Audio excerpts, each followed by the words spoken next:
الحمد لله نحمده ونستعينه ونستغفره ونؤمن به ونعوذ بالله من شرور أنفسنا ومن سيئات أعمالنا من يهده الله فلا مضل له ومن يضلله فلا هادي له ونشهد أن لا إله إلا الله وحده لا شريك له ونشهد أن سيدنا وسندنا ومولانا محمدا عبده ورسوله صلى الله تعالى عليه وعلى آله وصحبه أجمعين وسلم تسليما كثيرا كثيرا أما بعد فأعوذ بالله من الشيطان الرجيم بسم الله الرحمن الرحيم إنما يخشى الله من عباده العلماء صدق الله العظيم. ونہار عزیز طلبہ، الحمدللہ مجھے آپ سے خطاب کرنے کا شوق رہتا ہے، اور تقریروں سے تو دل بھر گیا، لیکن طلبہ سے باتیں کرنے میں تو مزہ آتا ہے، کیونکہ کند ہم جنس باہم جنس پرواز، ہم بھی طالب علم اور آپ بھی طالب علم ہیں، طلبہ کو طلبہ سے مل کر باتیں کرنے میں مزہ آتا ہے۔ جب ہم سبق پڑھاتے ہیں، آج کل بیماری چل رہی ہے، مگر سبق کے دوران ہمیں یاد ہی نہیں رہتا کہ ہم بیمار تھے۔ الحمدللہ الحمدللہ، اللہ تعالی ہماری دعا ہے کہ جب تک زندگی رہے سبق کا سلسلہ جاری رہے، اپنے ان طلبہ سے خطاب جاری رہے۔ آپ کو اندازہ نہیں آپ لوگ کتنی قیمتی چیز ہیں، بہت قیمتی چیز ہے۔ دشمنان اسلام کو مٹانے کے لیے طرح طرح کی کوششیں کر رہے ہیں۔ اب ان کو بہت عرصے کے بعد پتہ چلا کہ یہ جو کچھ کام دنیا بھر میں دین کا ہو رہا ہے، چاہے تبلیغ کے راستے سے ہو رہا ہو یا سیاست کے راستے سے ہو رہا ہو یا جہاد کے راستے سے ہو رہا ہو یا تصوف اور خانقاہوں کے راستے سے ہو رہا ہو یا تعلیم کے راستے سے ہو رہا ہو، سب کا مرکز یہ مدرسے ہیں،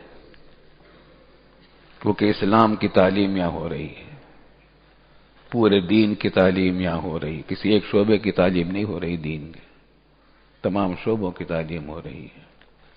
اس بات کے دشمنان اسلام تمہیں ختم کرنے کے در پہ ہیں، تمہارے بدترین دشمن ہیں، بدترین دشمن ہیں۔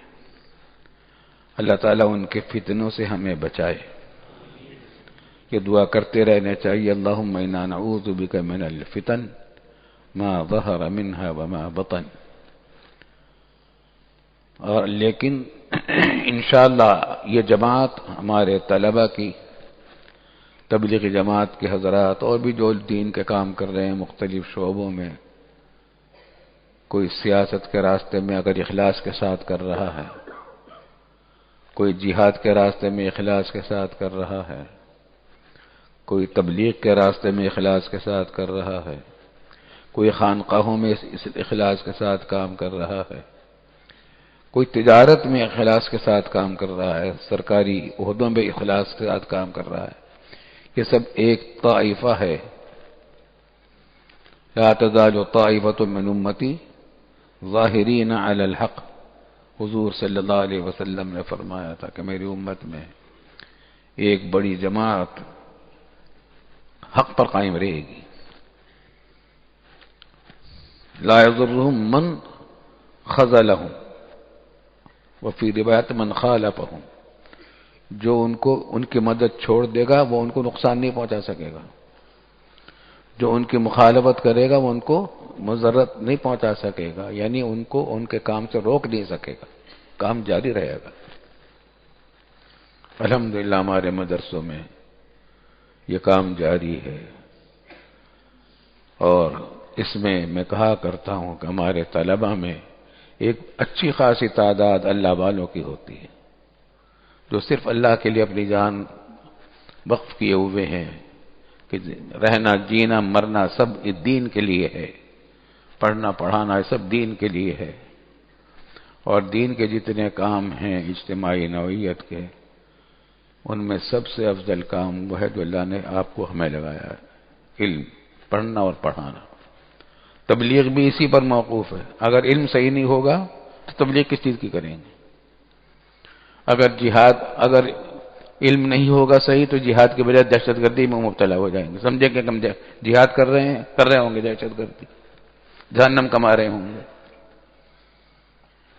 اگر علم صحیح نہیں ہوگا تو تصوف اور پیری مریدی جہالت اور شرک پیدا کرے گی، تو وہ علم دین مٹ جایا کرتا ہے جس کا علم ختم ہو جائے۔ الحمدللہ یہ دین زندہ ہے، علم زندہ ہے، قیامت تک زندہ رہے گا۔ قیامت سے تقریباً 100 سال پہلے ایک ہوا چلے گی یمن کی طرف سے جو تمام اہل ایمان کی روحوں کو قبض کر لے گی۔ اس کے بعد 100 سال اس دنیا میں ایسے گزریں گے جب کوئی اللہ اللہ کہنے والا نہیں ہوگا، اسی پر قیامت آئے گی۔ 100 سال پہلے اہل ایمان کی روحیں قبض کر لی جائیں گی تاکہ قیامت کی ہولناکیوں اور قیامت کی مصیبتوں سے اہل ایمان محفوظ رہیں۔ لیکن اس سے پہلے الحمدللہ دشمن کچھ بھی کر لے، کتنے بھی جتن کر لے، کتنی بھی سازشیں تیار کر لے، کتنی بھی طاقتیں کر لے، کتنے بھی ظلم کر لے، لیکن یہ دین کا کام کرنے والے لوگ برقرار رہیں گے، ان کو روک نہیں سکے گا کوئی۔ ایک طرف سے وہ روکا جائے گا، دوسری طرف سے ابھریں گے، روک نہیں سکے گا ان کو۔ الحمدللہ یہ ہو رہا ہے۔ یہ وہ زمانہ ہے جس کی خبر رسول اللہ صلی اللہ علیہ وسلم نے دی تھی۔ فتنوں کا دور ہے، فتنوں کا دور ہے۔ اللہ تعالیٰ سے دعا مانگنی چاہیے، اللہم انا نعوذ بک من الفتن ما ظہر منها وما بطن۔ پرسوں ہمارے استاد محترم حضرت شیخ الحدیث استاد الاساتذہ مولانا سلیم اللہ خان صاحب رحمۃ اللہ علیہ ہم سے رخصت ہو گئے۔ 96 برس کی عمر میں رخصت ہو گئے۔ جب سے ان کی علالت کا سلسلہ شدت کے ساتھ چل رہا تھا، چند روز پہلے سے پھر وفات کا واقعہ پیش آیا۔ اس وقت سے کتنے ہی مناظر ماضی کے جو ان کے ساتھ گزرے تھے، یا ان کے زمانے میں جو ہمارے طالب علم کے زمانے میں جو واقعات پیش آئے وہ آنکھوں کے سامنے گھوم رہے ہیں۔ ایک عالم ہے، کوئی دوسرا عالم تھا وہ، آج وہ عالم ہی نہیں ہے، آج وہ لوگ ہی نہیں ہیں، کچھ اور ہی عالم تھا وہ زمانہ جب ہماری طالب علم کا زمانہ تھا، جب ہم پڑھتے تھے۔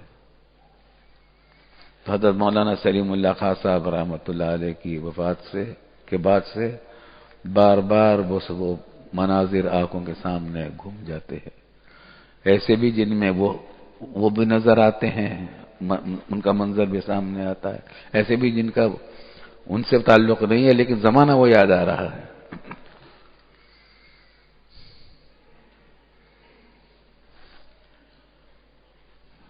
بزرگوں کا سلسلہ الحمدللہ جاری ہے، لیکن موت العالم موت العالم ہے، جہان کی موت ہے۔ علماء کرام ورثۃ الانبیاء ہوتے ہیں، وارث ہوتے ہیں انبیاء کے، ان کے علوم کے وارث ہوتے ہیں۔ انبیاء اپنی میراث میں مال و دولت چھوڑ کر نہیں جاتے ہیں، علم چھوڑ کر جاتے ہیں۔ اسی علم کی، اسی میراث کی حفاظت میں ہمارے اساتذہ لگے رہے، اور ہمیں بھی اللہ تعالیٰ نے لگا رکھا ہے، اور آپ حضرات بھی اسی کے لیے تیار ہو رہے ہیں۔ ہم بھی چلے جائیں گے، اب آپ کا نمبر آئے گا، اب آپ کا دور آ رہا ہے، اب ہمارا تو آخری وقت ہے۔ ربیع الثانی ہی میں میری زندگی کی عمر کے 83 سال پورے ہو رہے ہیں۔ 83 سال معمولی نہیں ہوتے، بہت زیادہ ہوتے ہیں۔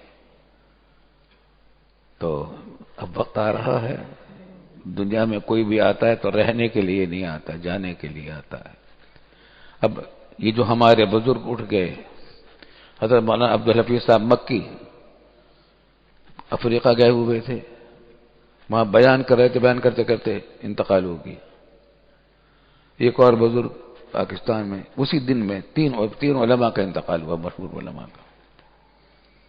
یہ سبق ہے اس بات کا کہ بڑے جا رہے ہیں، چھوٹوں کو ان کی جگہ لینے کے لیے تیاری کرنی ہے۔ ان کا سا تقوی، ان کا سا علم، ان کی سی بصیرت، ان کی سی محنت، ان کی سی کوشش کہ اللہ تعالیٰ توفیق دے، سبق ہے ہمارے لیے۔ حدیث میں ہے کہ اللہ تعالیٰ علم کو کم کرتا رہے گا، دین کا علم بڑھے گا بہت زیادہ، پھر قبض کرنا شروع کرے گا۔ تو یہ نہیں ہوگا کہ لوگوں کے دلوں سے علم چھین لیا جائے، بلکہ وَلَٰكِنَّ اللَّهَ يَقْبِضُ الْعِلْمَ بِقَبْضِ الْعُلَمَاءِ، علماء اٹھتے جائیں گے، جو اس سے خلا پیدا ہوگا وہ پر نہیں ہوگا، پوری طرح پر نہیں ہوگا، کچھ خلا باقی رہ جائے گا۔ ہمارے استاد محترم بھی اپنے ساتھ ایک تاریخ لے گئے، تقریباً 1 صدی کی زندگی گزاری ہے۔ دارالعلوم جب نانک واڑے میں تھا، ہمارے تعلیم کے تقریباً 4 سال وہاں گزرے تھے یا 5 سال، یہاں آ کر 3 سال باقی تھے۔ سن 56 تھا، 1956 تھا۔ کتنے سال ہو گئے؟ 44 سال تو ایک ہو گئے، اور 16 سال ایک ہو گئے، 44 سال 61 سال ہو گئے۔ دارالعلوم میں کورنگی میں آئے ہوئے 61 سال ہو گئے۔ یہ آپ کو معلوم ہے کہ یہ ریگستان تھا، یہ جو کیریا ہے، کورنگی، چیزیں کوئی نہیں تھی یہاں، نہ ڈانڈی تھی، نہ کیریا تھا، نہ کورنگی تھی، نہ ڈیفینس سوسائٹی تھی، نہ اختر کالونی تھی، کچھ نہیں تھا، صرف ریگستان تھا۔ سمندر تک، سمندر میں کوئی جہاز واقعہ پیش آتا تو یہاں سے نظارہ آ جاتا تھا۔ جنگ ہوئی سن 65 کی، تو جہاز وہاں سے انڈین جہاز آ کر وہاں کیباڑی کی ٹنکیوں پر بمباری کی کوشش کرتے تھے، وہاں سے وہ بھاگتے تھے تو وہ ہمیں نظر آتے تھے وہاں سے، یہاں سے۔ ریگستان تھا سارا۔ ہم تھے تقریباً 150 طلبہ، تعداد اتنی تھی۔ اساتذہ کی کچھ تعداد تھی، 3 اساتذہ ہمارے بڑے بڑے نانک واڑے میں رہ گئے تھے۔ وہ شہر نانک واڑے میں ہم نے ان سے پڑھا، حضرت مولانا بدیع الزمان صاحب رحمۃ اللہ علیہ، حضرت مولانا مفتی ولی حسن صاحب رحمۃ اللہ علیہ، اور حضرت مولانا فضل محمد صاحب چترال کے تھے، بڑے عالم تھے، کہ والد صاحب کے شاگرد تھے۔ یہ حضرات پر جب ہم دارالعلوم ادھر آ گیا تو حضرات نیا نیا ڈاؤن ٹاؤن کا مدرسہ قائم ہوا تھا، نیو ٹاؤن کا مدرسہ نیا نیا قائم ہوا تھا، اس میں آ گئے، اس میں چلے گئے۔ ہم یہاں آئے تو یہاں نئے 3 اساتذہ آئے، حضرت مولانا مفتی رشید احمد صاحب رحمۃ اللہ علیہ لدھیانوی، حضرت مولانا اکبر علی صاحب سہارنپوری رحمۃ اللہ علیہ، حضرت مولانا سلیم اللہ خان صاحب رحمۃ اللہ علیہ۔ یہ 3 نئے اساتذہ تھے اور باقی اساتذہ پرانے تھے۔ ہاں، مولانا شمس اللہ صاحب بھی یہاں نئے آئے، حضرت مولانا صاحبان محمد صاحب نانک وانے میں بھی تھے، یہاں بھی تھے۔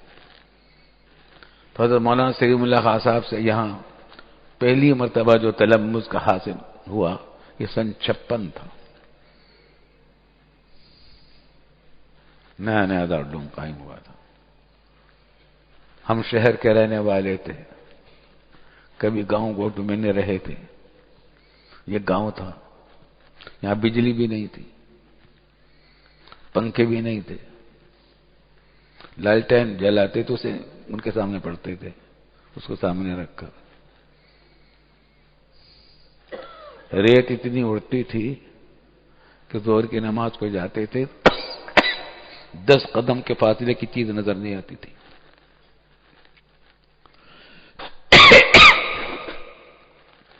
اسی زمانے میں حضرت مولانا سلیم اللہ خان صاحب رحمۃ اللہ علیہ سے شرف تلمذ حاصل ہوا۔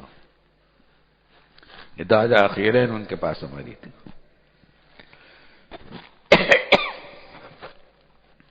ایک خاص بات حضرت کی یہ تھی کہ وہ ناغہ حتی الامکان بالکل نہیں کرتے تھے، سبق کی بڑی پابندی کرتے تھے، وقت کی بھی پابندی، اور پورا وقت لگاتے تھے۔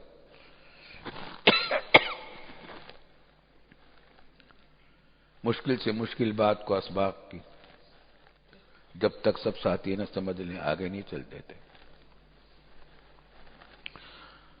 ہم نے فلسفے کی مشہور کتاب میبزی بھی اول سے آخر تک انہی کے پاس پڑھی۔ جب تک ہم نے فلسفہ نہیں پڑھا تھا شہرت سن رکھی تھی فلاسفر ہوتے ہیں، فلسفہ ہوتا ہے، ارسطو والافلاطون اور فلاں اور فلاں، تو ہمارے ذہنوں میں بڑا روب تھا فلسفے کا کہ اچھا فلسفہ اور فلسفہ فلاسفر۔ لیکن جب میبزی ہم نے پڑھی تو پتہ چلا کہ فلاسفروں کے فلسفے کتنے پھس پھسے ہیں۔ اس میں ہمارے استاد کا بھی کمال تھا، بہت دلچسپی کے ساتھ پڑھاتے تھے، مزے لے لے کر، ہم بھی مزے لیتے تھے، اور ان فلسفیوں کی جو احمقانہ باتیں تھیں وہ بھی خوب کھولتے تھے دلائل کے ساتھ۔ میبزی نے تو کام ہی یہ کیا ہے کہ جتنے فلسفیانہ نظریات تھے جن کی بنیاد پر انہوں نے اسلام کے خلاف عقائد پیدا کیے تھے، ان بنیادوں کو توڑا فلسفی دلائل سے۔ ایک فلسفہ کا نظریہ لاتے تھے، اس کی دلیل فلسفی درس پر لاتے تھے، اس طریقے سے کام کیا۔ ارسطو اور افلاطون کی بڑی اہمیت ہمارے دلوں میں تھی، پھر پتہ چلا کہ کچھ بھی نہیں تھے۔ ابھی چند سال پہلے ہمارا جانا ہوا یونانی فلسفہ، یونان کے فلسفی بڑے مشہور تھے، تو وہاں ارسطو کا محل بھی دیکھا، چھوٹے ٹیلے کے اوپر ہے، آج تک وہ محل موجود ہے۔ خیر، تو حضرت مولانا سلیم اللہ خان صاحب رحمۃ اللہ علیہ کے درس کا یہ کمال تھا کہ ہمیں فلسفے کا نہ صرف یہ کہ بہت آسان معلوم ہو کچھ بھی مشکل نہیں، تھوڑا سا عقل سے کام لے آدمی، غور و فکر سے کام لے، بات سمجھ میں آتی ہے، اور کوئی غلط بات کرے تو اس کو توڑ بھی سمجھ میں آتا ہے۔ یہ فلسفہ بڑا اہم ہے، ہمارے درس نظامی میں اسی بات سے پڑھایا جاتا ہے تاکہ ذہنوں سے ان کی جو ہیبت ہے، ان کا جو روب ہے، ان کے نظریات کا نکل جائے، اور ہم آزاد ذہن کے ساتھ دلائل کے ساتھ ان کو دیکھیں، پرکھیں کون سی بات صحیح ہے کون سی بات غلط ہے۔ ہر بات غلط تو نہیں ہوتی، کوئی بات صحیح بھی ہوتی ہے۔ تو حضرت مولانا سلیم اللہ خان صاحب رحمۃ اللہ علیہ سے ہم نے ہدایہ اول اخیرین بھی پڑھی اور میبزی بھی پڑھی. میبزی بڑی دلچسپ انداز میں پڑھی. پھر آخری سال میں ہم نے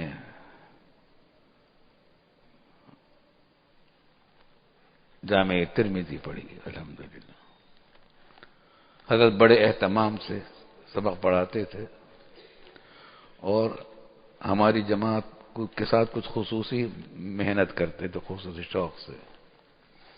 الحمدللہ ہماری جماعت اچھے طلبہ پر مشتمل تھی. اس زمانے میں طلبہ دورے میں زیادہ نہیں ہوتے تھے، زیادہ 15-20، زیادہ سے زیادہ. ہماری جماعت میں بھی میرا خیال ہے 15-20 سے زیادہ نہیں تھے. تو استاد کی نظر تمام ہر طالب علم پر انفرادی طور پر ہوتی تھی. تو ہر طالب علم کے بارے میں استاد جانتا تھا کہ یہ اس کا اخلاق و کردار کیسا ہے، اس کی ذہانت کیسی ہے، علمی استعداد کیسی ہے، فہم کیسا ہے، زبان اس کی کیسی ہے. تو ہر ایک طالب علم کے بارے میں سمجھتے تھے. تو وہ پھر ہمیں تقریر کا املا کراتے تھے، پوری درس کا املا کراتے تھے اور وہ کافی آج تک ہمارے پاس محفوظ ہے. املا کراتے تھے، ہم اس کو لکھتے جاتے تھے. وللہ الحمد. ہم پر بڑے احسانات ہیں ان کے.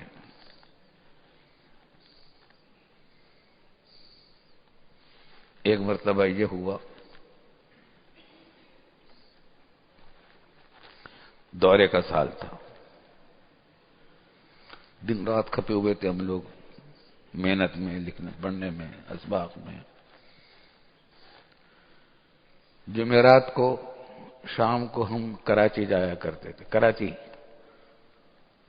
شہر نہیں جاتے تھے، کراچی جاتے تھے. ہم تو کراچی سے باہر تھے، ہم یہی کہا کرتے کراچی جا رہے ہیں، کیونکہ ہم تو گاؤں والے تھے، گاؤدی تھے، دیہاتی تھے اور چپکے رویا بھی کرتے تھے. گھر یاد کر کے چپکے رویا کرتے تھے.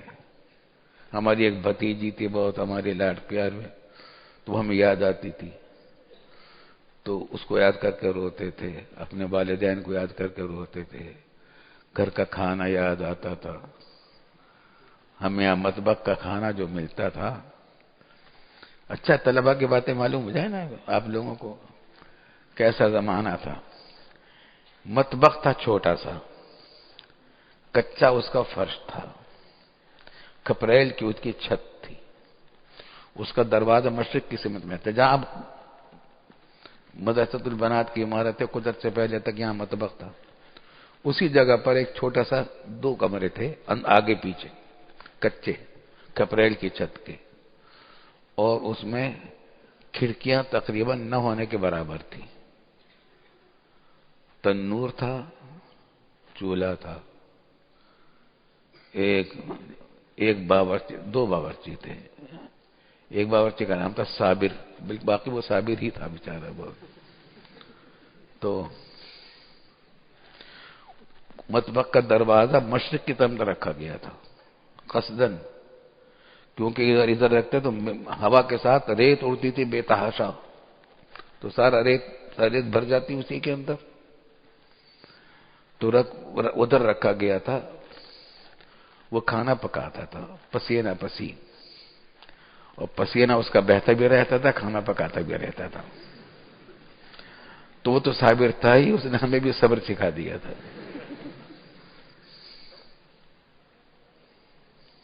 اچھا کیونکہ عملے کے لوگ بہت کم تھے. ایک چوکیدار تھا بابا، کیا کہتے تھے اس کو، لالا. ایک چوکیدار تھا. تو پورے دارالعلوم کی حفاظت ہوئی. پورا دارالعلوم تھا ہی کیا، 3 عمارتیں تھیں، مسجد بھی نہیں بنی تھی.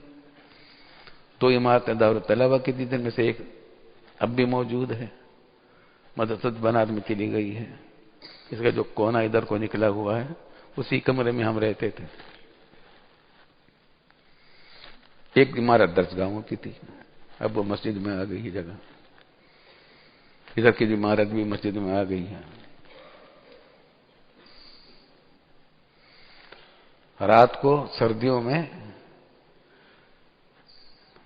گیدڑ چلاتے رہتے تھے رات بھر. ہم نے کبھی گیدڑوں کی آواز ہی نہیں سنی تھی. اگر کبھی دروازہ کھلا رہ گیا تو ہمارا دودھ پی جاتے تھے وہ برتنوں میں سے نکال کے گیدڑ.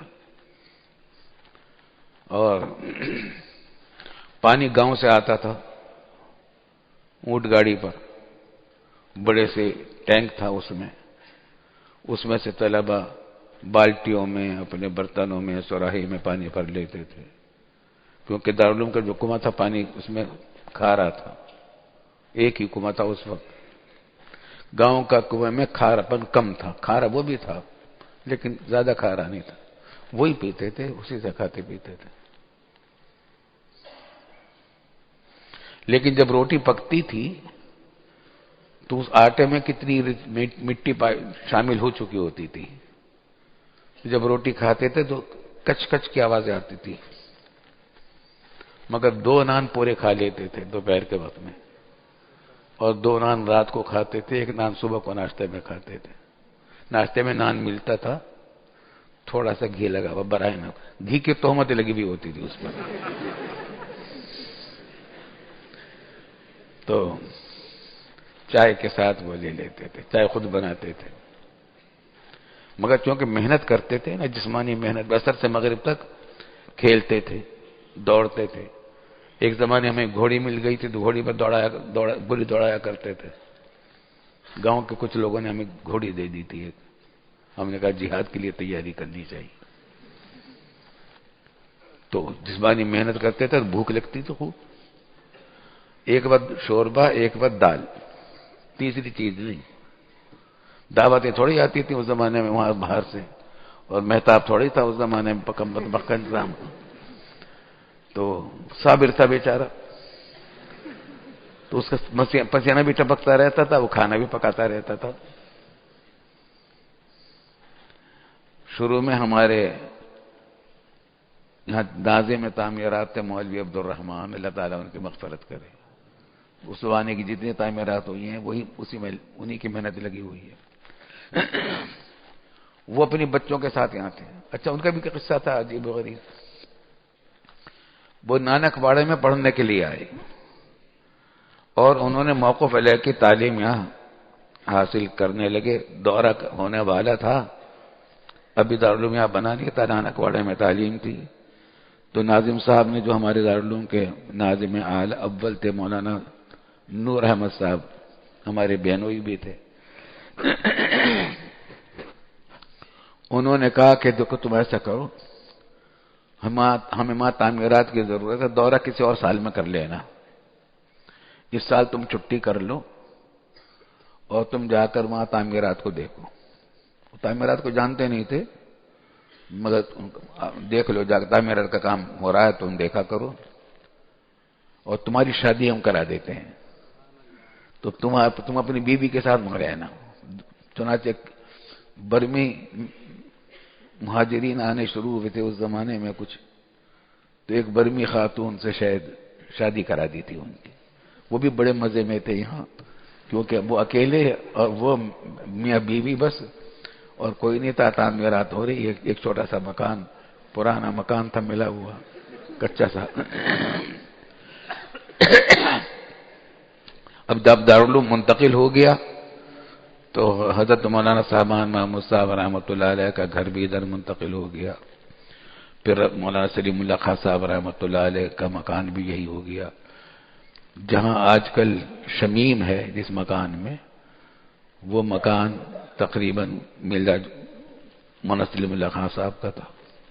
اور جس مکان میں آج کل مولانا قاری عبد الملک صاحب ہیں، یہ مکان مولانا عاشق علیہ صاحب کا تھا.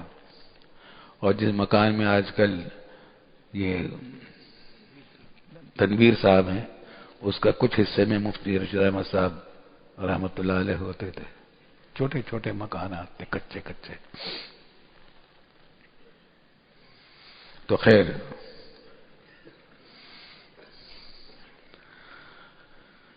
ہم والد صاحب نے ان کے لیے کھانے کا، ہمارے لیے کھانے کا انتظام کر دیا کہ وہ ان کا کھانا پکا کے وہ دے دیا، ہمیں پہنچا دیتے تھے دونوں وقت، اس کے پیسے والے صاحب جمع کرا دیتے تھے ان کے پاس، اور کھانا ہمیں مل جاتا تھا دونوں وقت کا۔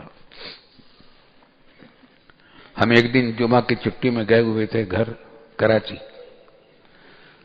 گئے ہوئے تھے، تو والد صاحب رحمۃ اللہ علیہ نے فرمایا کہ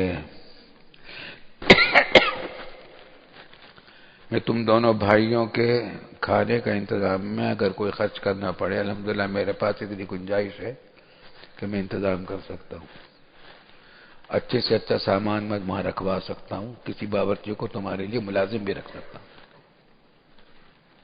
تاکہ تم آرام سے رہو، لیکن میرا دل چاہتا ہے کہ تم کھانا وہی کھاؤ جو تمہارے ساتھی کھاتے ہیں، بھائی کھاتے ہیں، میرا دل خوش اس میں ہوگا۔ ہم نے کہا بس ٹھیک، آپ کی خوشی میں مت لو۔ چنانچہ پھر مولوی عبدالرحمان کے ہاتھ سے کھانا بند ہو گیا، اب صابر کے رحم و کرم پر ہم آ گئے، بس ایک وقت شوربہ ایک وقت سالن، اور شوربہ جیسا بنایا ہوگا صابر نے اس کا اندازہ ہوگا، آپ اندازہ کر لو۔ الحمدللہ وہ کھاتے تھے، اسی میں وقت گزرا۔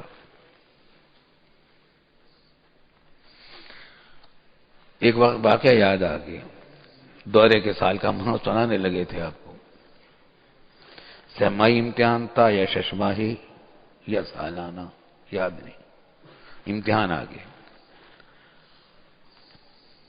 جمعرات کو ہم گئے کراچی، جمعہ کا دن وہاں گزارا۔ جانا آسان کام تھوڑا ہی تھا، یہاں بسیں نہیں تھی، سڑک نہیں تھی، آبادی نہیں تھی، تو جاتے تھے یہاں سے نکلتے تھے، کہیں سے کوئی گدا گاڑی مل گئی تو اس میں سوار ہو گئے، کہیں اونٹ گاڑی مل گئی تو اس سے کہتے ہمیں بٹھا لو، یہاں تک کہ ملیر کے قریب کہیں جا کر بس مل جاتی تھی، وہاں سے پھر چلے جاتے تھے۔ لانڈی کا ریلوے اسٹیشن تھا، وہاں سے مل جاتی تھی، تو کبھی چلتے تھے کبھی پہنچتے تھے۔ اچھا ایک اور لطف کی بات، ہفتے بھر یہاں رہتے تھے، گھر جانے کی خوشی ہوتی تھی، بڑی مشقت کر کے گھر پہنچ گئے۔ وہاں پہنچتے ہی ہمارے ایک دوست ہے، میں نام نہیں لیتا، حفظ قرآن کے ساتھی تھے، تجارت کا اسکول میں لگ گئے، ہم ادھر میں لگ گئے، وہ کالج میں چلے گئے، اسکول میں کالج میں۔ وہ جمعرات کو تبلیغی جماعت میں جایا کرتے تھے، مکی مسجد، مدنی مسجد نہیں بنی تھی اس زمانے میں، مکی مسجد تھی۔ وہاں پہنچے جمعرات کو، ابھی پہنچ کر والدہ سے والد صاحب سے ملے، دروازے پہ وہ کہنے لگے یار ایک دن تو اللہ کے واسطے نکال لیا کرو۔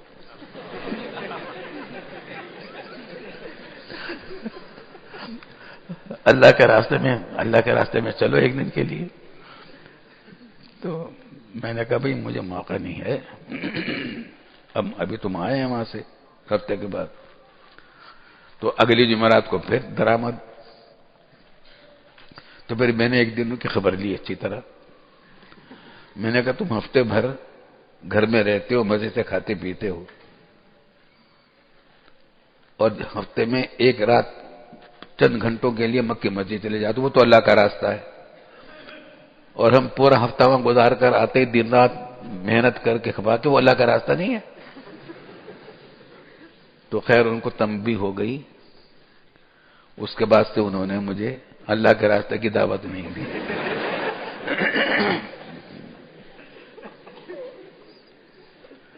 اور ماشاءاللہ اس کے بعد پھر وہ مدرسوں کی طرف راغب ہو گئے، اب بہت بڑے کروڑ پتی ارب پتی تاجر ہیں، ہم سے محبت کرتے ہیں، اور دارالعلوم کی امداد میں بہت بڑھ چڑھ کر حصہ لیتے رہتے ہیں۔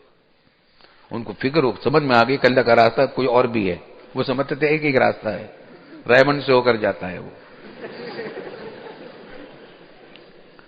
حالانکہ اللہ تعالی تک پہنچنے کے راستے اتنے ہی ہیں جتنے مخلوق کے سانس۔ ان طرق الوصول الی اللہ بعدد انفاس الخلائق، جتنی مخلوقات کے سانس ہیں اتنے راستے اللہ تک پہنچنے کے ہیں، بے شمار راستے ہیں۔ الحمدللہ ہم جس راستے پر پڑے ہوئے ہیں یہ ایسا راستہ ہے کہ اس سے بڑا کوئی اور راستہ نہیں. جہاد بھی اتنا بڑا افضل نہیں ہے، جہاد بھی اس پر موقوف ہے. تبلیغ بہت بڑی چیز ہے، جہاد بہت بڑی چیز ہے. الحمدللہ ہمیں جہاد کا شوق رہا ہے، دعائیں بھی ہم نے کی ہیں، اور کچھ کسی نہ کسی درجے میں شریک بھی ہوئے، انگوٹھا کٹوا کر شہیدوں میں نام لکھوا لیا. لیکن یہ کہ تبلیغ میں بھی گئے الحمدللہ کچھ دن کے لیے. لیکن جو افضلیت اس کی ہے، سب سے پہلے تعلیم کس کا کہاں سے شروع ہوئی؟ تو اقرا بسم ربک، غار ہیرا سے.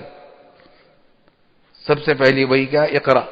سب سے پہلی کیا؟ اقرا بسم ربک الذی خلق، خلق الانسان من علق، اقرا وربک الاکرم الذی علم بالقلم. تعلیم بھی، قلم بھی، کتاب بھی، کتنی چیزوں کا ذکر ہے. 2.5 سال کے بعد تبلیغ کا کام شروع ہوا. یا ایھا المدثر قم فانذر وربک فکبر وثیابک فطہر فاصدع بما تؤمر. تبلیغ کا کام 2.5 سال بعد شروع ہوا. جہاد کا کام 13 سال کے بعد شروع ہوا، جب ہجرت کر کے مدینہ طیبہ تشریف لے آئے. ہر چیز کی بڑی افضلیت ہے، جہاد کی بڑی افضلیت ہے. قرآن کریم کے میں فضائل دیکھیے، تبلیغ کے بڑے فضائل ہے، بڑی عظیم الشان ہے. آج دنیا کے اندر جو اسلامی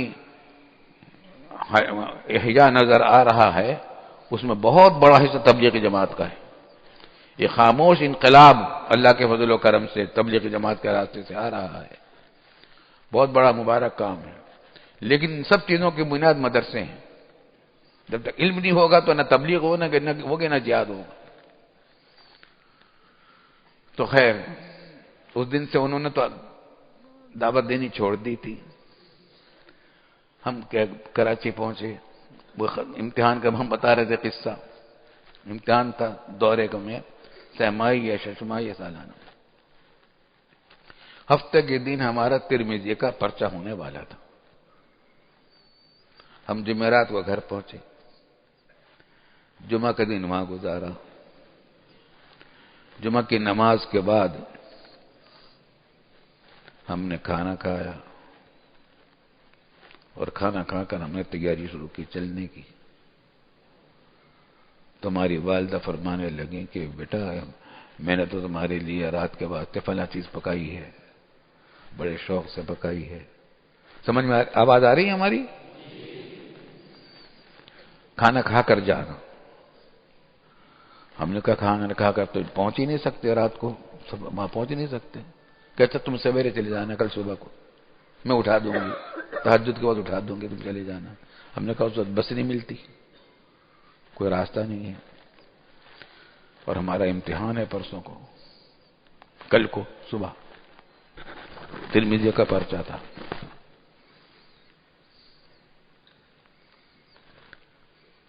تو خیر ہم نے دروازے تک پہنچے، پیچھے مڑ کر دیکھا تو دیکھا ہماری والدہ کے آنسو جاری تھے، رو رہی تھی. وہ ہمیں رخصت کرتے ہوئے ماں تھی.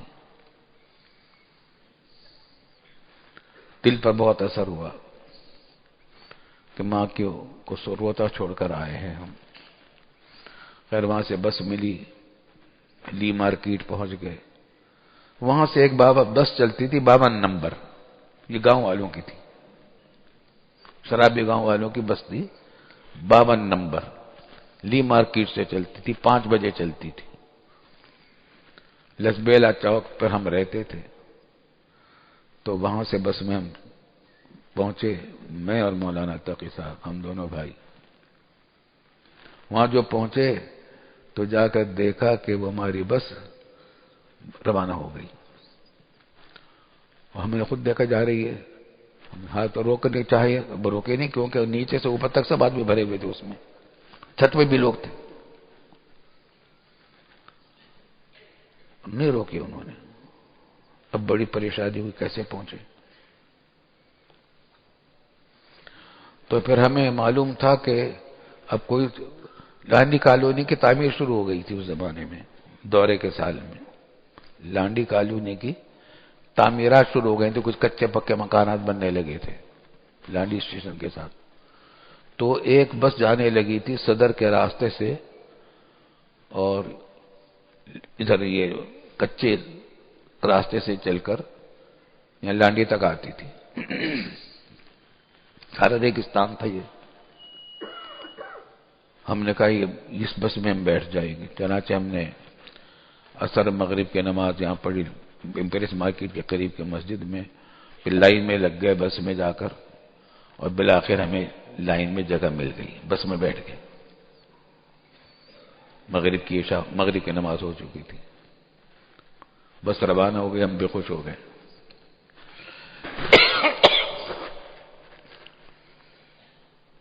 تقریباً رات کے 10 بجے ہوں گے، 11 بجے ہوں گے. بس نے ہمیں وہاں اتارا جہاں آج 6 نمبر ہے، اور عبد الغفور مٹھائی والوں کی دکان ہے، وہاں اتارا. تو اس زمانے میں دکان نہیں تھی، بلکہ ایسے ہی وہ انہوں نے کچھ چھپر سے ڈال کے کچھ کام شروع کیا تھا، اور وہاں ایک ہنڈا لگا ہوا تھا. ہنڈا جانتے ہیں؟ اس زمانے میں ہوتا تھا، اس کو آج کیا کہتے ہیں؟ گیس لائٹ، گیس سے چلنے والی لائٹیں ہوتی تھی، وہ انہوں نے لگا رکھا تھا. وہ روشنی تھی. خیر بس تو چلی گئی. یہاں جو اترے تو یہاں بالکل کتے بھونک رہے تھے اور اندھیرا، صرف ایک لائٹ وہ، اور کوئی آدمی نہیں، آدمی نہ آدم ذات. وہاں جب ہم جنگل میں داخل، سارا جنگل تھا، جنگل میں داخل ہونے لگے تو راستے میں وہیں ابھی داخل نہیں ہوئے تھے تو ایک کیبن تھا، وہاں لائٹیں جل رہی تھی. وہاں پہنچے. اب ہمیں فکر تھی کہ ہم نے کھانا تو کھایا نہیں، بھوک لگی ہوئی ہے، اور مطبخ میں وہاں مطبخ تو بند ہو چکا ہوگا، رات کے 11-12 بج رہے تھے. تو ہم نے سوچا کہ یہاں سے چنے خرید لیتے ہیں دکان سے. تو اس کے بعد پہنچے ہم کہ بھئی تمہارے پاس چنے ہیں؟ کہا کہ نہیں، چنے تو نہیں ہمارے پاس.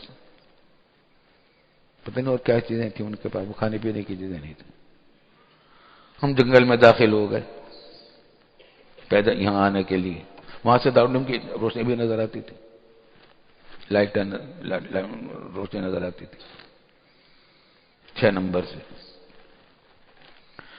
جنگل میں داخل ہونے لگے، کچھ داخل ہو گئے تو پیچھے سے آواز آئی، وہ بلا رہے تھے ہمیں کیبن والے. ہمیں فکر ہوئی کہ ہمیں کیوں بلا رہے ہیں یہ. تو وہ قریب آ گیا، کہا کہ آپ ہمارے یہاں کھانا کھا کر جائیں. وہ سمجھ گئے کہ یہ بھوکے ہیں، اور انہوں نے جو چنے مانگے ہیں تو بھوک مٹانے کے لیے مانگے ہیں. تو وہ ہمارے سر ہو گیا کہ آپ ہمارے یہاں کھانا کھا لیں ہمارے ساتھ. ہمیں بڑی شرم آئی کہ انہوں نے ہمیں بھوکا سمجھا اور ہمیں صدقہ کا کھانا کھلانا چاہتے ہیں. تو اور زیادہ شرم آئی. ہم نے کہا نہیں بالکل نہیں، بالکل نہیں، ہم دارالعلوم میں ہم جا کر کھانا کھائیں گے.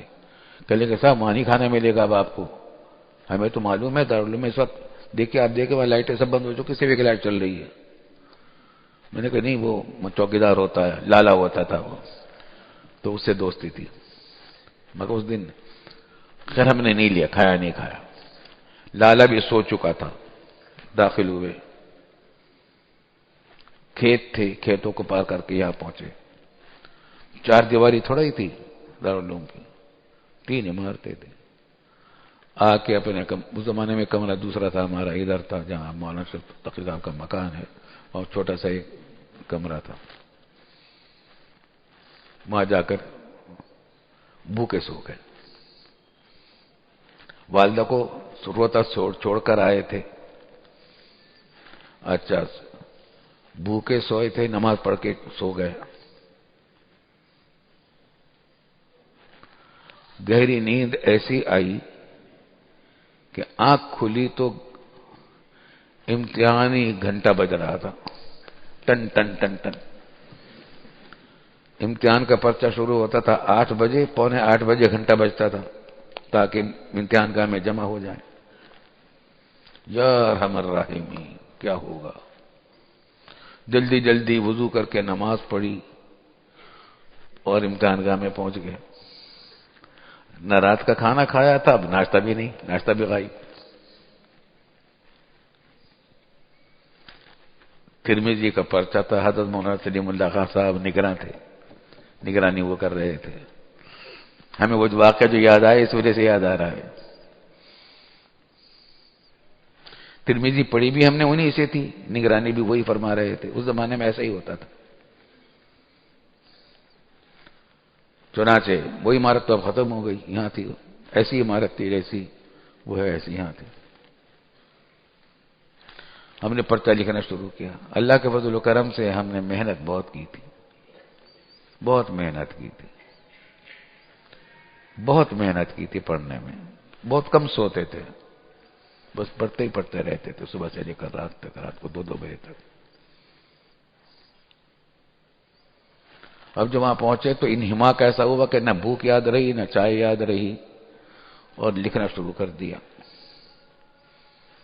میرا خیال ہے 20-22 ورق ہم نے لکھ لیے. وقت ختم ہو گیا پرچے کا. ابھی ہم نے صرف شاید 1.5 سوال کا جواب لکھا تھا. اب تو مہلت نہیں دیتے، وقت جب ختم ہو گیا پرچہ لکھنے کا 11-12 بجے، تو اب تو پرچہ لے لیتے ہیں نا. ہمارا پرچہ لینے لگے تو ہم نے حضرت مولانا سلیم اللہ خان صاحب کو، استاد محترم کو، اپنی داستان مختصراً سنائی کہ ہم اس طریقے سے ہیں اور ابھی ہمارے تقریباً 1.5 سوال کا جواب باقی ہے. آپ ہمیں وقت میں مہلت دے دیجیے. ابھی ظہر کی نماز میں بہت دیر ہے اذان میں. تو وہ راضی ہو گئے، کہا کہ ٹھیک ہے کرو لکھو. تو اس زمانے میں اساتذہ چونکہ اپنے طالب علموں سے خوب واقف ہوتے تھے اور جن طلبہ پر ان کو اعتماد ہوتا تھا ان کی رعایت بھی کرتے تھے، جن کے بارے میں سمجھتے تھے کہ یہ محنت کرنے والے لوگ ہیں. چنانچہ ہمارے ساتھ یہ رعایت کی انہوں نے. اور پھر یہ کیا کہ اپنا کھانا بھی انہوں نے یہیں منگا لیا، یہیں بیٹھ کر کھایا. اب پتہ نہیں ہمیں بھی شریک کیا تھا اس میں یا نہیں کی تو یاد نہیں ہے، لیکن پرچہ نے پورا کیا الحمدللہ. تو یہ احسان بھی ہمیں یاد رہے گا کہ انہوں نے ہم پر احسان کیا تھا کہ وہ پرچہ کرنے کی اجازت، پورے لکھنے کی اجازت دے دی تھی. الحمدللہ الحمدللہ. اللہ تعالیٰ ان کے درجات بلند فرمائے اور پسماندگان کو صبر جمیل اور فلاح دارین عطا فرمائے. لو ایک قصہ اور سنا دیں ان کا. 7:45 بجے اذان ہے نا؟ ہاں. پھر یہ ہو گیا تھا ہم نے تدریس کا شروع کر دیا، مدرسے دارالعلوم میں پڑھانا شروع کر دیا. تو حضرت مولانا شمس الحق صاحب رحمۃ اللہ علیہ ہمارے استاد تھے. ہم نے شرع عقائد کا کچھ حصہ ان سے پڑھا تھا. وہ شاگرد تھے مولانا سلیم اللہ خان صاحب کے پرانے، ہندوستان سے شاگرد تھے، ہندوستان میں پڑھا تھا ان کے ساتھ. یہ ہمارے استاد تو تھے مگر ان کے ساتھ بے تکلفی ہماری بہت تھی. ہم بھی ابتدائی درجے کے استاد بن گئے. تو عصر کے بعد مغرب تک ہم کبھی گھومنے چلے جایا کرتے تھے، کبھی بیٹھ جاتے تھے ایک جگہ. مولانا شمس اللہ صاحب کی شاگردی مولانا سلیم اللہ خان صاحب سے پرانی تھی اور ان کے درمیان بھی بے تکلفی تھی. تو بالواسطہ ہم بھی رفتہ رفتہ بے تکلف سے ہو گئے تھے حضرت مولانا سلیم اللہ خان صاحب کے ساتھ. ہم نے مشکات کے سال سے رات کو جاگنے کے لیے تاکہ دیر تک کام کر سکیں، سبق پڑھ سکیں، نیند نہ آئے، یہ ہیلا کیا تھا کہ تمباکو کا پان کھانے شروع کر دیا تھا. چائے پیتے تھے تو چائے پینے کے بعد تو پھر یہ ہوتا ہے کہ سونا چاہتا، چائے سونے نہیں دیتی تھی، نیند بھاگ جاتی تھی. پان کا تجربہ ہمیں یہ ہوا کہ جب تک منہ میں پان ہے تمباکو والا تو نیند نہیں آتی، پان کو تھوکا تو نیند آ جاتی تھی. تو شروع میں گاؤں چلے جاتے تھے. وہاں ایک گاؤں پان والی کی دکان تھی، بہت ہی گندی دکان تھی. تو وہ پان کھاتے تھے. راستے میں ریگستان تھا، طرح اس کے بھی عجیب غریب واقعات پیش آتے تھے. اچھا، روزانہ بچھو نکلتا تھا یہاں، کئی بچھو روزانہ نکل کے کاٹتے تھے. روزانہ کوئی ایک سانپ نکلتا تھا. سانپ نے کبھی کاٹا نہیں لیکن سانپوں کو ہمیشہ مارا. تقریباً کوئی دن خالی نہیں جاتا تھا جب کوئی سانپ نہیں نکلتا تھا. اس کے بھی لمبے قصے ہیں، بچھو کے بھی قصے تھے. خیر، تو ہم چلے جاتے تھے، وہاں سے پان کھا کے آ جاتے تھے. پھر مطالعہ تک رات 2 بجے تک رات کو. اس طرح پان کی عادت پڑ گئی. اور اب ہم نے پاندان باقاعدہ اپنے کمرے میں لا کر رکھ لیا. پان کا سامان، پاندان، پان، یہ سب چیزیں. حضرت مولانا سلیم اللہ خان صاحب بھی پان کے عادی تھے، تمباکو کے ساتھ. تو عصر کے بعد جب ہم جاتے تھے تب گفتگو بات چیت بھی ہوتی رہتی تھی، ہنسی مذاق کی. مولانا شمس اللہ صاحب اور ہم دونوں بھائی، اور ہمارے چچا دار بھائی تھے مولانا خورشید عالم صاحب دارالعلوم دیوبند کے فاروق التحصیل تھے، پھر بعد میں وہیں کے استاد ہو گئے، وہ بھی ہوتے تھے. ہم سب بیٹھ گئے تھے. اب پان وہ بنا کر ہمیں کھلاتے تھے. ہمارے پاس آتے تھے یہ حضرات تو مولانا سلیم اللہ خان صاحب کو پان لگا کر ہم کھلاتے تھے. تو یہ سلسلہ چلتا رہتا تھا. پھر کبھی گھومنے بھی چلے جاتے تھے عصر کے بعد. پھر ہمیں رفتہ رفتہ خیال ہوا ہم دونوں بھائیوں کو کہ پان کی عادت ہمیں غلط پڑ گئی ہے. طالب علمی کے زمانے میں ہم نے عادت ڈال دی تھی، اس کو چھوڑ دینا چاہیے. اس سے بیماریاں پیدا ہوتی ہیں، طرح طرح کی مشغلہ، محنت بہت کرنی پڑتی ہے، وقت لگانا پڑتا ہے، بڑی وقت ضائع ہوتا ہے. چنانچہ ہم نے پان چھوڑ دیا. ہم آئے عصر کے بعد تو حضرت نے کہا بھائی پان، ہم نے کہا نہیں پان ہم نے چھوڑ دیا. تو خاموش ہو گئے.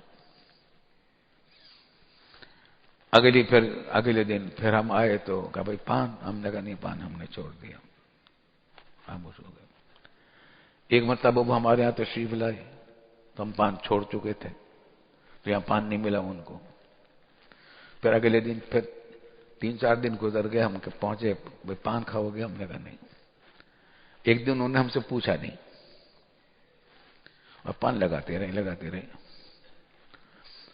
پھر کہنے کہ بھائی مجھے صاحب ایک بات آپ لوگوں سے کہنی ہے، دونوں بھائیوں سے.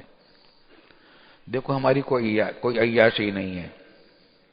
سنیما ہم نہیں دیکھنے جاتے، کلبوں میں ہم نہیں پھرتے، قوالیاں ہم نہیں سنتے، میوزک ہم نہیں سنتے، فلاں کام ہم نہیں کرتے تھے. ایک عیاشی لے دے کے پان کی تھی، وہ تم نے ہماری خراب کر دی، لو پان کھاؤ. اس عرصے میں پان لگا چکے تھے، وہ میرے لیے بھی مناطق صاحب کے لیے، تو پان کھلا دیا ہمیں. پھر وہ عادت پر چل پڑی. اللہ تعالیٰ ان کو غریق رحمت فرمائے. ان کا پان کی عادت آخر تک رہی ہے الحمدللہ. ویسے الحمدللہ پھر ہم نے پان کھانا شروع کر دیا. چلو 2-3 منٹ اور باقی ہیں ابھی. ایک قصہ اور سنا دیا، پان ہی کا قصہ سنا دیا اپنے ایک استاد کے حوالے سے. عرصہ دراز گزر گیا، کئی برس گزر گئے، پان کھاتے رہے. پھر ہم نے طے کیا دونوں نے کہ بھئی دیکھو اب تو حد زیادہ ہو گئی، اب ہمارے بچے بھی ہو گئے تھے، شادی بھی ہو گئی تھی، اب پان کو چھوڑ دینا چاہیے. ہم نے کہا بالکل چھوڑ دو. طے کیا کہ دیکھو پان اصل میں جب پاندان گھر میں ہوتا ہے تو پان یاد آ جاتا ہے، تو پاندان کو بھی چھپا کے رکھو تاکہ نظر بھی نہ پڑے. جیسے اوانی اربعہ کو منع کر دیا گیا تھا جب حرمت خمر آئی تھی، تو خیر ہم نے اس کو چھپا کے رکھ دیا. طلبہ سے بھی ہم نے کہہ دیا کہ دیکھو بھئی ہم نے پان چھوڑ رکھا ہے، مشکل سوالات نہ کرنا اب ہمارے سے. ذہنی طور پر کام، محنت، دماغی کام بھاری معلوم ہوتا تھا، یاد رکھنا مشکل ہوتا تھا. ہم نے کہا بھئی آسان سوال کریں. طلبہ نے بھی رعایت کی، مشکل سوال نہیں کیے. کئی دن گزر گئے، میرے خیال ہے ہفتہ 2 ہفتے گزر گئے. ایک دن مولانا تقی صاحب گئے ہوئے تھے شہر. شام کو واپس آئے تو دیکھا خوب چہرے پر رونق اور منہ میں پان. ہم نے کہا بھئی یہ کیسے؟ کہنے لگے عجیب قصہ ہوا. میں شہر سے آ رہا تھا، وہاں پھلوں کی دکان تھی نیو ٹاؤن کے پاس. ہم ہمیشہ پھل وہاں سے خریدا کرتے تھے. کہنے لگے پھل خرید رہا تھا تو نیو ٹاؤن کے مدرسے میں ہوتے تھے حضرت مفتی ولی حسن صاحب رحمۃ اللہ علیہ، ہمارے استاد تھے. ہم نے ان سے بہت کتابیں پڑھی تھی، ہدایہ والین بھی ان سے پڑھی تھی ہم نے. کہنے لگے اچھا وہ بھی پان کے بہت عادی تھے. تو وہ پنواڑی کی دکان پر پان بنوا رہے تھے. تو کہتے میں نے پھل خریدا، میں نے سلام کیا تو مجھ سے پوچھنے لگے کہ کیا حال ہے؟ میں نے کہا کہ ٹھیک ہے۔ تو اس عرصے میں وہ پان لگواتے رہے۔ تو کہا کہ حضرت میں نے کہا پوچھا انہوں نے کہ بھئی کیا بات، تمہارے ایسے کیوں ہو رہا ہے چہرے پر، تمہارا ایسا اثر کیوں ہو رہا ہے؟ کہا کہ میں نے پان چھوڑ دیا، ہم دونوں بھائیوں نے پان چھوڑ دیا۔ کہنے وہی بہت اچھا کیا، بہت اچھا کیا۔ اس عرصے میں وہ ایک پان اور بنوا چکے تھے ان کے لیے۔ کہا کہ بہت اچھا کیا، وجہ اس کی یہ ہے کہ پان چھوڑنے کے بعد جب آدمی دوبارہ کھاتا ہے تو مزہ بہت آتا ہے۔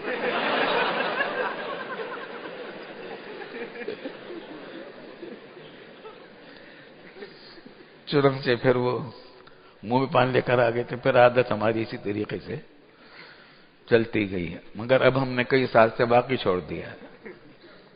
کسی نے کہا تھا کہ لوگ کہتے ہیں کہ تمباکو چھوڑنا بہت مشکل ہے، بہت مشکل ہے۔ کچھ بھی مشکل نہیں، 20 مرتبہ تو میں چھوڑ چکا ہوں۔ وآخر دعوانا ان الحمد للہ رب العالمین۔ چلو